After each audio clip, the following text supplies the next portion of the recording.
Hello' মাই dear friends, তো কি খবৰ সকলোৰে? আশা কৰিছো সকলো খবৰ ভালেই আছা। তে আজি আজি মানে এতিয়াৰ পৰা গোটেই ক্লাছ 10ৰ অংক আমি সম্পূৰ্ণ কৰিম। যোৱা বছৰ সম্পূৰ্ণ কৰিব পৰা নাই কাৰণ পৰীক্ষা চৰীক্ষা আছিল, মোৰো পঢ়াৰ প্ৰেছাৰ আছিল। এইবাৰ গোটেই অংক কমপ্লিট কৰিম আৰু যদি কমেণ্ট কৰা বিজ্ঞানো আমি কি কৰি দিম, কমপ্লিট কৰি দিম। তেতিয়াহ'লে আজি অংকৰ প্ৰথম চেপ্টাৰ বাস্তৱ সংখ্যাৰ পৰা ষ্টাৰ্ট কৰি দিওঁ আৰু ধুনীয়াকে বুজি যাওঁ। ঠিক আছে, ঠিক আছে। প্ৰথম টপিকটো কি আছে প্ৰথম চেপ্টাৰৰ?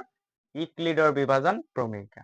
প্ৰথমটো আমি বুজি লওঁ, তাৰপিছত প্ৰশ্নটো কৰিম। তেতিয়া প্ৰথমটো বুজি ললেতো সহজ হৈ যাব না। তো আমি কি কৰিম, প্ৰথমতে বুজি লওঁ। ঠিক আছে, তো ইউক্লিডৰ বিভাজন প্ৰমেয়িকাটো কি? তাৰ আগতে মই তোমালোকক এটা হৰণ কৰি দেখাওঁ, চোৱা। 2 13 লিখিছো, ঠিক আছে। 2 × 4 = 12, থাকি গ'ল কিমান? এতিয়া চোৱা, এই 13টো আমি ইয়াত লিখিছো ইজ ইকুৱেল টু 2 পূৰণ 6 কিমান হ'ব? 2 × 6 12 প্লাছ 1। ঠিক আছে, এইটোৰ পৰা তোমালোকক এইটো ধুনীয়াকে বুজাই দিম। ইউক্লিডৰ বিভাজন প্ৰমেয়িকা কি জানা? একো নহয়, হৰণটোকে অলপ হৰণ কৰি আমি যিবিলাক এই বস্তুবিলাক পাওঁ তাক অলপ ঘূৰাই ঘূৰাই লিখি দিছো। আৰে মই নিজে লিখিছো না, ইউক্লিডে কৈ আছে, ইউক্লিড বাবাই কৈ আছে, ইউক্লিড বাবাই। ঠিক আছে, এতিয়া চোৱা, ইয়াত এ যোনটো আছে ইয়াত 13ৰ লগত কম্পেয়াৰ কৰা। প্ৰথমটো আমাৰ ইউক্লিডৰ বিভাজন, ইউক্লিড বাবাই আমাক কি কৈছে যে a = bq + r। ABCD লিখি দিছে, তেনেকে নহয়। ঠিক আছে, বুজিম এতিয়া। আৰু কি হৈছে r2, এই r যোনটো আছে সেইটো 0ৰ সমান বা 0তকে ডাঙৰ, আৰু কিন্তু bতকে সৰু হ'ব লাগিব। কি? r2। ভালকে চোৱা, এই r2 bতকে সৰু হ'ব লাগিব। এতিয়া চোৱা, তো এতিয়া b আমি ভাজক কিমান বাৰ কৰিছো? 2ৰে ভাগ কৰিছো, এইটো হৈছে ভাজক। কিমান বাৰ গৈছে? ভাগফল, এইটো হৈছে কিউ। তেতিয়াহ'লে 2 × 4 = 12, আৰু r2 কি হৈছে? ভাগশেষ। এইটো প্লাছ কৰি দিলে 13 হ'ব। 2 × 4 = 12, 12 × 1 = 13। তেতিয়াহ'লে কি হৈ গ'ল? মিলি গ'ল, হয় নাই? তো এইটোৱে হৈছে আমাৰ ইউক্লিডৰ বিভাজন প্ৰমেয়িকা। এতিয়া আমাৰ বাস্তৱ সংখ্যাৰ প্ৰথম চেপ্টাৰটোত কি কৈছে চোৱা, ইউক্লিডৰ কলন বিধি ব্যৱহাৰ কৰি। কলন বিধি কি? এইটোৱেই। চোৱা এতিয়া, গ সা উ উলিওৱা, হয় নাই? গসাগু ওলাব দিছে। এতিয়া গসাগু কেনেকে উলিয়াই ভাই? গসাগুটো এটা সহজ পদ্ধতি আছে, কিন্তু এতিয়া কি কৈছে, ইউক্লিড যোনটো আমাৰ মহান গণিতজ্ঞ আছিল, তেওঁ সেইটো কৰিব দিছে। গতিকে ইয়াৰ ভিতৰত এতিয়া আমি কৰিম কি, ডাঙৰ সংখ্যা চিনাক্ত কৰিম। প্ৰথমতে চোৱা, ষ্টেপ বিলাক চাই যোৱা, একদম এটা বুজি পালে ছেকেণ্ডটো নিজে কৰিব পাৰিবা, বাকী বিলাক নিজে কৰিব পাৰিবা। ভালকে চোৱা, এই দুটাৰ ভিতৰত তুমি চোৱা, ষ্টেপ বিলাক মনত ৰাখা আৰু বুজি লোৱা। এই দুটাৰ ভিতৰত ডাঙৰ কোনটো? এইটো। হয়, আমি ইয়াত ধুনীয়াকে চাইডত লিখি ৰাখো, ডাঙৰ এইটো, ইজ্জত দিব লাগিব। এইটো হৈ গ'ল। তাৰপিছত সৰুটো দি ডাঙৰটোক আমি কি কৰিম? হৰণ কৰিম। 135। এতিয়া ভাবাচোন, 135ক 225 কিমান বাৰ হৰণ গৈ আছে? হৰণ অংক নাজানা? যদি নাজানা শিকি ল'বা দেই, পিছত প্ৰব্লেম হ'ব। ক্লাছ 10 যদি নাজানা, এইটোতো ভাল কথা নহয় দেই। চাবা, শিকিবা। এতিয়া চোৱা, ইয়াক কেইবাৰ যাই আছে, কেইবাৰ গৈ আছে এইটোৰে। এইটো যদি আমি 2 গুণ কৰি দিওঁ কি হ'ব? ডাঙৰ হৈ যাব, 270 হৈ যাব। তো নহ'ব, 200 আমি 25ৰ তলত লাগে, সৰু লাগে। গতিকে আমি একবাৰ লিখিম। কিমান বাৰ লিখিম? একবাৰ। 135 গুণ 135। এতিয়া বিয়োগ কৰি দিয়া। এতিয়া চোৱা, এইটো হৈ গ'ল না। এতিয়া কি কৰিবা? এতিয়া এইটো আমি 135ক ইয়াত এক চাইডত লিখিম, ধুনীয়াকে লিখিম 135। এতিয়া চোৱা, 90ৰে 135ক এতিয়া আকৌ তেনেকুৱা কৰা, হৰণ কৰা।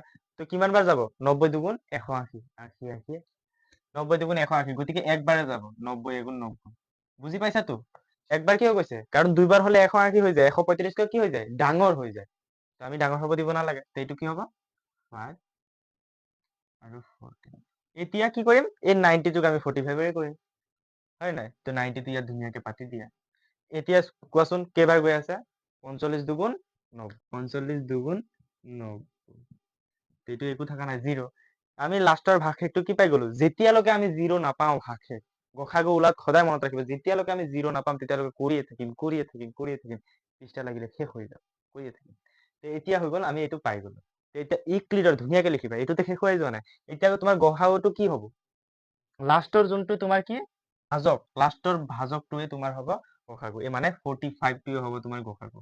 ইয়াত লিখি দিব পাৰা, এতে 135 আৰু 2।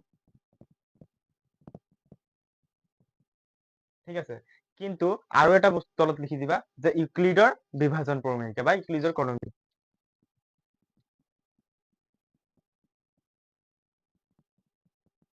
এতিয়া লিখিবা ইয়াত ডাঙৰটো যেনেকে মই ইয়াত বুজাই দিছিলো তেনেকে লিখিবা। লিখিবা 1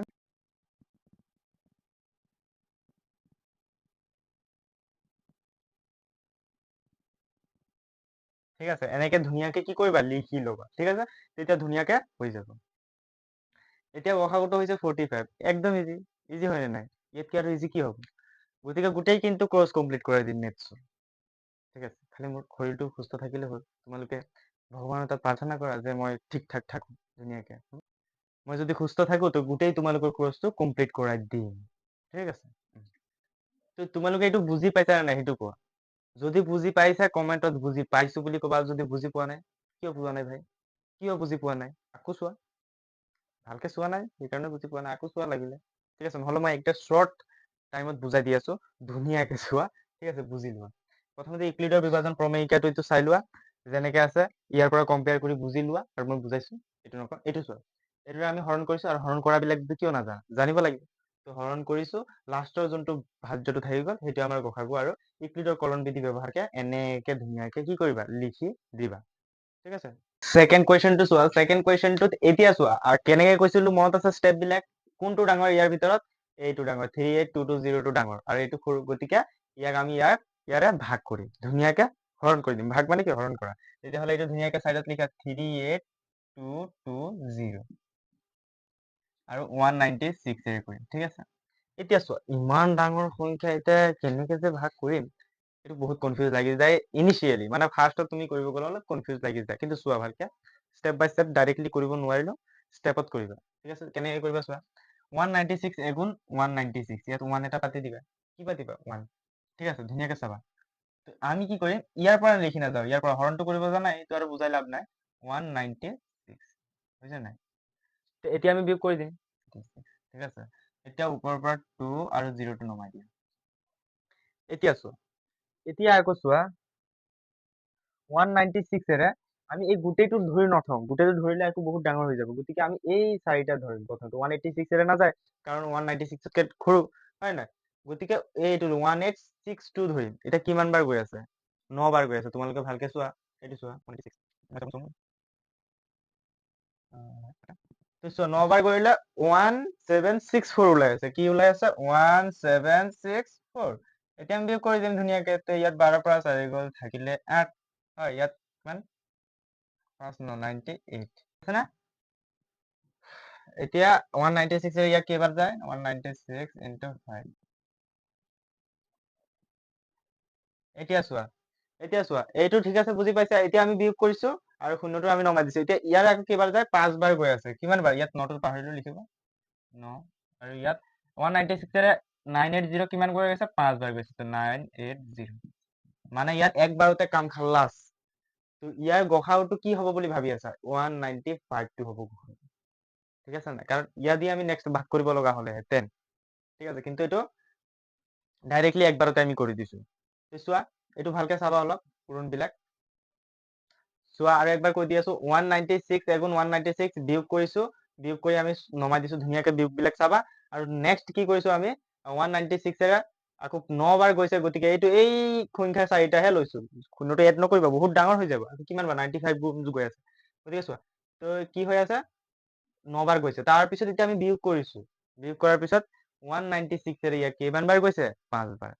ঠিক আছে, এতিয়া গসাউটো কি হ'ব 95 195। ঠিক আছে, এতেকে ইয়াত লিখি ল'বা। এতেকে এইটো আৰু এইটোৰ গসাউটো কি হ'ব 196 হ'ব। 196 হ'ব, ধুনীয়াকে লিখি ল'বা। আৰু নেক্সট কুৱেশ্যনটো এতিয়া